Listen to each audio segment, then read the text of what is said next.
আসসালামু আলাইকুম। এই ছেলেটা দেখছেন? এই ছেলেটার নাম রাসেল। বিগত অনেক দিন ধরে এই মেঘনা লাকিডোবের সামনে হয় বসত করতেছে। ওর কেউ খোঁজখবর নেন। ওই হঠাৎ প্রশ্ন করলে বলে ওর গ্রামের বাড়ি নাকি আপনার ঢাকা কামরাঙ্গীচর।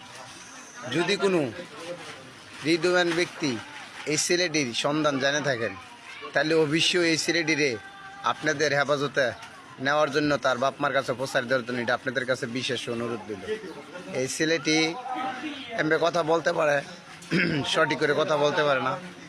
মাঝে মধ্যে ছেলেটি মনে করেন যে হারিয়ে যায়, 2-4 দিন, 1 সপ্তাহ এরকম সময় মাঝে মাঝে আর ভাবা যায় না। যদি ছেলেটির এরকম কোনো সন্ধান আপনাদের কাছে খোঁজ থাকে, অবশ্যই এই ছেলেটির আপনারা লাকি ডগের সামনে পাঠাইয়া দিবেন। হ্যাঁ, ওই লাকি ডগের সামনে তো হ্যাঁ, নারায়ণগঞ্জ সোনারগাঁও থানার সামনে লাকি ডগ।